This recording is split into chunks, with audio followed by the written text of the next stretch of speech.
இல்லை சார், இது வந்து பத்தாது. இது வந்து நான் என்ன சொல்கிறேன், இவங்கெல்லாம் வந்து ரோட்டில் நிற்க வச்சு சவுதியில் முஸ்லீம் நாட்டில் பண்ணுற மாதிரி இவங்களை கொடுமையாக சாவடிக்கணும்.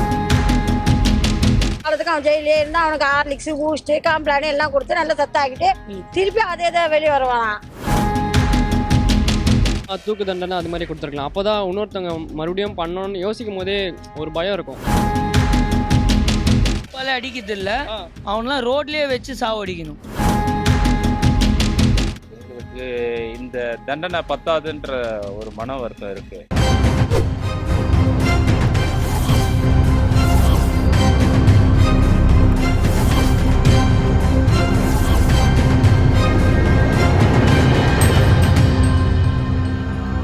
வாழ்த்துக்கள் மற்றும் வணக்கங்களுடன் தமிழ் இந்திய நிகழ்ச்சி மதிமுகம் வழங்கும் அன்புடன் சாமானியன். நிறைய பிரச்சனைகள் வாழ்க்கையில் இருக்கு. எல்லா பிரச்சனைகளையுமே நம்ம பேசி தீர்க்க முடியாதுங்க. ஆனால் சில பிரச்சனைகளை பேசலாம். அப்படி பேசும்போது ஆதங்கம் இருந்தாலும் நம்ம மனசுக்கு ஒரு ஆறுதல் கிடைக்கும். சரி, பொள்ளாச்சி பாலியல் வழக்கு 9 பேருக்கு ஆயுள் தண்டனை கொடுத்துட்டாங்க. சாகும் வரை ஆயுள் தண்டனை. இந்த தீர்ப்பு மக்கள் மனசுல என்ன மாற்றத்தை கொண்டு வருது, மக்கள் அதை எப்படி எடுத்துக்கிட்டாங்க? ஏன்னா மு.க. ஸ்டாலின் அவர்கள் சொல்றாரு, என்னுடைய தேர்தல் வாக்குறுதியை நான் சரியா செஞ்சுட்டேன். எடப்பாடி பழனிசாமி அவர்கள் வெட்கி தலை குனியணும் அப்படின்னு சொல்லியிருக்காரு. ஆனா எடப்பாடி பழனிசாமி அவர்கள் என்ன சொல்றாரு, நாங்க எங்க ஆட்சியில தான் அவங்களெல்லாம் கைது பண்ணோம், அவங்கள வெளியே விடாம நாங்க தான் கரெக்டா கொண்டு போய் இந்த கேஸை முடிச்சோம் அப்படின்னு அவரு கிரெடிட் வாங்க பாக்குறாரு. ஸோ யார் சொல்றது சரியா இருக்கு, அதையும் தாண்டி இந்த தீர்ப்பை பத்தி மக்களுடைய எண்ணம் என்ன? வாங்க அன்புடன் சாமானியர்களை சந்திக்கலாம். இல்லை, இதோட அதிகமாக தூக்கு தண்டனை அது மாதிரி கொடுத்துருக்கலாம். அப்போ தான் இன்னொருத்தவங்க மறுபடியும் பண்ணணும்னு யோசிக்கும் போதே ஒரு பயம் இருக்கும். அதனால இப்போ நம்ம தூக்கு தண்டனை கொடுத்தா மற்றவங்க பயப்படுவாங்க, இன்னொரு வாட்டி இந்த மாதிரி நடக்காது. ஆயுள் தண்டனையே வேண்டாம், ஏன்னா அப்படியே ஜாலியா இருந்துருவாங்கன்றீங்களா? ஆமாம், அவங்க இருந்துருவாங்க. அதே சமயத்தில் ஈஸியாக வெளில வரவும் வாய்ப்பு இருக்குது. பின்னாடி ஏதாவது சொல்லி வெளியில வந்துருவாங்க. ஸோ மொத்தமா அவங்கள தூக்கு தண்டனை போட்டு முடிச்சிடணுன்றீங்க. அதுதான் சரியான தண்டனை. ஏன் நம்ம சட்டம் அப்படி இல்லைன்னு நினைக்கிறீங்க? அது கூடிய சீக்கிரம் எடுத்துட்டு வந்துடணும்னு சொல்லிட்டு நான் வேண்டி கேட்டுக்கிறேன். சரி, நீங்க 18 வயது இருக்குமா உங்களுக்கு? ஓகே, ஏன் இந்த வாலிப பசங்க இந்த மாதிரி தவறுல ஈடுபடுறாங்க நீங்க நினைக்கிறீங்க? அது சரியா தெரியல. அவங்க வளர்ற சூழ்நிலையை பொறுத்து அப்படி இருக்கலாம். அவங்க யார் ரெஸ்பான்ஸ் இதுக்கு? இந்த குற்றத்துக்கு வந்து அவங்க பெத்தவங்களா இல்ல அவங்க ஸ்கூல் லைஃபா? எது? இந்த மொத்த என்விரான்மெண்ட்டே இருக்கலாம். கூட சேர்ற ஃப்ரெண்ட்ஸு அது மாதிரி கூட இருக்கலாம். மொத்த உலகமும் காரணம். எனக்கு தெரிஞ்சு குத்து தப்பே கிடையாது. இதே நம்ம வீட்டில் ஒரு பொண்ணு இருந்தா அது குத்துந்தா நல்லதுதான் சொல்லுவோம். அவங்களும் நம்ம செருப்பாலே அடிப்போம். செருப்பாலேயே அடிப்பீங்க? செருப்பாலே அடிக்கிறது இல்லை, அவங்களாம் ரோட்லேயே வச்சு சாவடிக்கணும். குற்றம் பண்றவங்கள அவங்கள தூக்கு தண்டனை கொடுக்குறது ரொம்ப பெரிய விஷயம். சரி, இப்ப எடப்பாடி பழனிசாமி அவர்களும் ஒரு கருத்தை சொல்றாரு, மு.க. ஸ்டாலின் அவர்களும் ஒரு கருத்தை சொல்றாரு. நீங்க வேற விதமான சட்டம் ஏற்றணும்னு நினைக்கிறீங்களா? எனக்கு சட்டம் என்றது இது சவுதி அரேபியன் மாரி வரணும். அந்த மாதிரி இருந்தாதான் அத்த வாட்டி ஒன்னொரு பாலிய பலாத்காரம் நடக்காது. இல்ல, நம்ம எல்லாருமே இப்படிதான் ஒவ்வொரு பிரச்சனை வரும்போதும் ஆசைப்படுறோம். ஏன் இந்தியால அது சாத்தியம் இல்லை?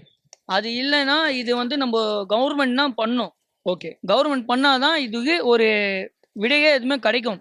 எனக்கு தெரிஞ்சு அதான் சொல்லுவேன். வணக்கம். வெயில் எப்படி சமாளிக்கிறீங்க? நல்லா சார், ஏதோ காலம் இந்த மாதிரி வந்து சமாளிச்சுட்டு இருக்கோம். சமாளிச்சுட்டு இருக்கீங்க, உங்க வேலையும் பார்த்துட்டு இருக்கீங்க. சரி, நம்ம எல்லாருக்கும் ஒரு ரெஸ்பான்ஸ் இருக்கு இல்லையா?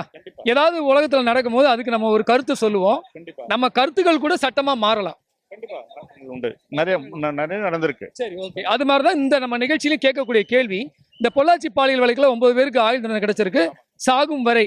ஒருவேளை ஆயுள் தண்டனையும் நடுவுல அவங்க வெளியில வர வாய்ப்பு இருக்கா? அவங்க நன்னடத்துல விடுமுறையில அனுப்பத்துக்கு நம்ம சட்டத்துல இடம் உண்டு இல்லையா? இருக்குங்களா அதுக்கு? ஓகே, அப்ப இவங்களும் வெளியே வர வாய்ப்பு இருக்குன்றீங்களா? கண்டிப்பா. அது அவங்களோட நன்னடத்தையும் அவங்களுக்கு உண்டான சூழ்நிலைகளையும் பொறுத்து எல்லாத்தையும் பொறுத்து அரசியல் வந்து இந்த மாதிரி நடக்கிறதுக்கு வாய்ப்பு இருக்கு இல்லையா? இந்த தண்டனை போதுமானதா? அதாவது ஆயுள் தண்டனை கொடுத்தது நீங்க வரவேற்கிறீங்களா, இல்ல இன்னும் ஏதாவது எதிர்பார்க்குறீங்க? இல்ல, ஆயுள் தண்டனை தான் கொடுக்கணும். ஏன்னா நம்ம வந்து தூக்கு தண்டனை வந்து நம்ம சட்டப்படி அதை வந்து இது பண்ணிட்டோம். யாருக்கும் தூக்கு தண்டனை கொடுக்க கூடாதுன்னு சொல்லிட்டு நம்ம முடிவு எடுத்துட்டாங்க நம்ம அரசியல் சாசனத்துல. சட்டம் இப்படி இருக்குன்றீங்க? ஆமா, சட்டம் அப்படி இருக்கு. அந்த சட்டத்தின் அடிப்படையில பார்க்கணும் அவங்களுக்கு ஆயுள் தண்டனை, சாகும் வரை ஆயுள் தண்டனை. இதை எல்லாரும் ஏத்துக்க வேண்டியதுதான். இதனால வந்து நீதி நிலைநாட்டப்பட்டிருக்குன்னு சொல்லிட்டு நம்ம எல்லாம் சந்தோஷப்படுறோம். அதோட பப்ளிக் கிட்ட ஒப்படைச்சிடலாம். அவங்க துபாய் மாதிரி மக்களே ஷேக்ல என்ன பண்றாங்க, அங்க தவறு பண்ணா அங்கே கைய வெட்டுறாங்க, அதேதான் தலை வெட்டுறாங்க. அதே மாதிரி மெட்ராஸ்க்கும் வந்துச்சுன்னா அது நல்லபடியா இருக்கும். ஓகே, பொள்ளாச்சி பாலியல் வழக்கு தீர்ப்பை பாத்தீங்களா? பார்த்தங்க. பார்க்கும்போது என்ன ஃபீல் இருந்தது? எங்களுக்கு இந்த தண்டனை பத்தாதுன்ற ஒரு மன வருத்தம் இருக்கு. ஃபீல் இருக்கு. அதான் ஆயுள் தண்டனை கொடுத்துட்டாங்களே. இல்லையே, உண்மை தூக்குல தொங்குற வரைக்கும் இது கிடையாது. 5 நிமிஷம் சுகத்துக்கோசம் போயிட்டு ஒரு பெண்மணி அந்த மாதிரி பண்ணும்போது நம்மளுக்கு மன பதட்டம் இருக்குதுல்ல. ஏன்னா பொண்ணை வச்சிருக்கோம்ல, அப்போ பதட்டம் அதிகமா இருக்கும்போது நம்மளும் ஒரு மனுஷன் தானே. அதாவது எல்லார் வீட்லயுமே பெண்கள் இருக்கு. சரி, இப்ப அந்த ஆயுள் தண்டனைக்கு பதில் என்ன தண்டனை கொடுத்துருக்கலாம்னு உங்க ஃபீல் தோணுது? தூக்கு தண்டனை கொடுத்துருக்கலாம், தூக்கு கொடுத்துடலாம். ஏன்னா ஆயில் கொடுக்க கொடுக்க நீங்க கடைசி வரைக்கும் ஆயில் ஃபுல்லா இருக்க முடியாது. அடுத்த அடுத்த கோர்ட்டுக்கு போயிட்டு அதை ஜாமீன் பண்றதுக்கு தள்ளுபடி பண்றதுக்கு அதாவது அவங்க வெளியே வர்றதுக்கு வாய்ப்பு வாய்ப்பு இருக்கு. அதாவது தூக்கு தண்டனை கொடுத்தா முடிஞ்சிடும்ல. அவங்க ஒரேடியா கதை முடிஞ்சிடும். ஆமா, இனிமேல் இந்த தப்பு யாரும் செய்ய மாட்டாங்க. அதுதான். யாரும் பயம் இருக்கணும்ல, பயம் இல்லைன்னா ஒன்றும் பண்ண முடியாதுல்ல. இந்த நிகழ்ச்சியை அன்புடன் சாமானியன், அன்பு இருக்கிற இடத்துல இருந்திருந்ததுன்னா அந்த பசங்க இந்த தப்பு பண்ணியிருக்க மாட்டாங்க. நீங்க வாலிப பசங்களுக்கு என்ன அட்வைஸ் பண்றீங்க? இந்த காட்சியை பார்த்துட்டு இப்ப நிகழ்ச்சியை பார்த்துட்டு இருக்க வாலிப பசங்களுக்கு நீங்க என்ன அட்வைஸ் பண்றீங்க? அதாவதுங்க, நம்ம வந்து பெத்தவங்க தாங்க குழந்தைங்களை வளர்க்கணும். பெத்தவங்க ரெஸ்பான்ஸ் குடும்ப சூழ்நிலை ஒரு காலத்துல இருந்தது, கூட்டு குடும்பமா இருந்து இப்பெல்லாம் தனித்தனியா கொஞ்சம் போச்சு. இதெல்லாம் இருக்கு. இப்போ ஒரு குழந்தைங்க வந்து போச்சு. அவங்களுக்கு என்னாச்சுனாக்கா ஃப்ரீடம் கொடுக்குறாங்க குழந்தைங்களுக்கு. ஸோ அந்த ஃப்ரீடத்தை 4 பேர் ஒன்னா சேர்ந்த பிறகு அந்த ஃப்ரீடத்தை அவங்க தப்பா யூஸ் பண்றாங்க. அதாவது உங்களை பொறுத்தவரை அதிக சுதந்திரம் கொடுக்க கூடாது.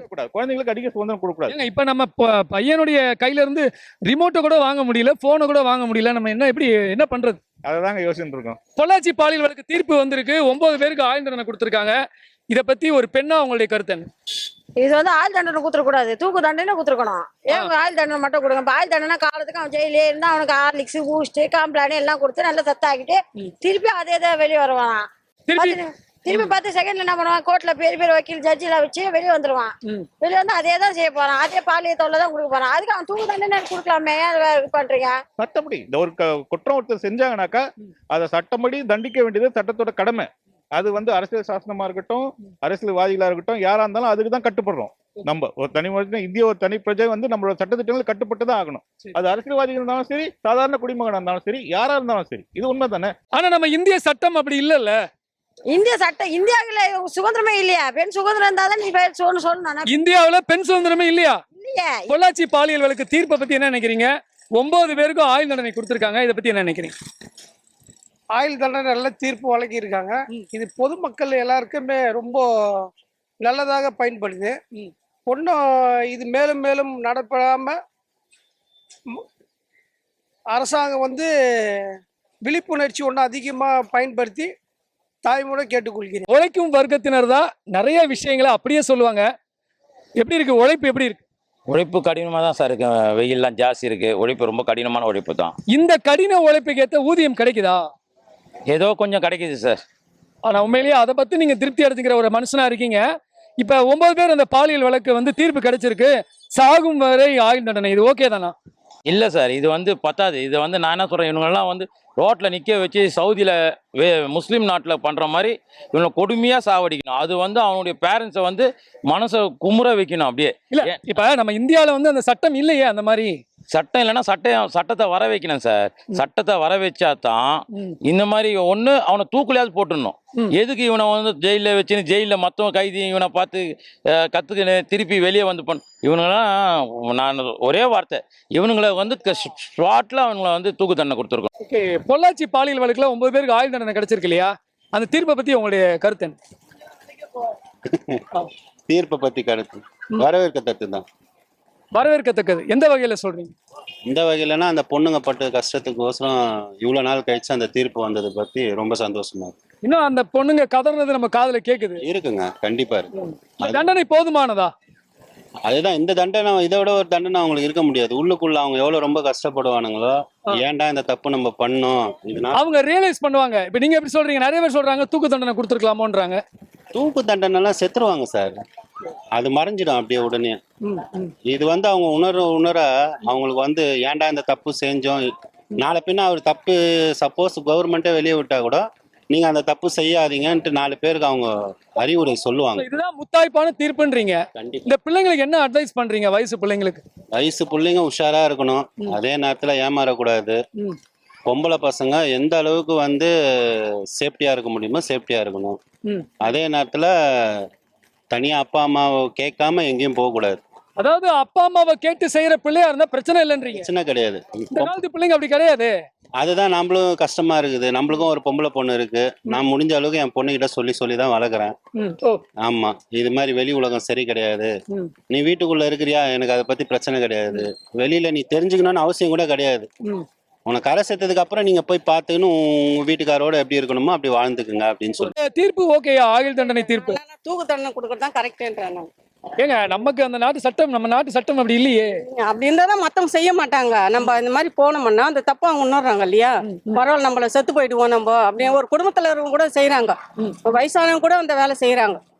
நம்ம ஒரு பேரன் பேத்தி பாக்குற வயசுல இருக்கிறவங்க கூட அந்த தப்பு செய்ய போறாங்க. அதாவது சின்ன பசங்கன்னு கிடையாது, எந்த வயசுல ஈடுபடுறாங்க. ஆமா, பெரியவங்கள கூட செய்யறாங்க அந்த தப்பு. சரி, என்னங்க ஒரு விஷயத்துக்கு பல கருத்துக்கள் இருக்கு, கருத்து பரிமாற்றங்கள் இருக்கு. மக்கள் அவங்க கருத்தை சொல்லிட்டாங்க. இது சரியா தவறா அப்படி நம்ம தீர்ப்பு வழங்குற இடம் கிடையாதுங்க. மக்களுடைய பல விஷயங்களை லைவா கொண்டு வரணும், அதுதான் எங்களுடைய ஆசை. சாமானியர்களையும் இந்த தொலைக்காட்சியில பேச வைக்கணுன்றது தான் எங்களுடைய லட்சியம். கண்டிப்பா அது வெற்றி அடைஞ்சிருக்கும்னு நினைக்கிறேன். மீண்டும் ஒரு நல்ல தலைப்புல உங்களை சந்திக்கிறேன். அதுவரை உங்களிடமிருந்து அன்புடன் விடை பெறுபவர் தமிழ்.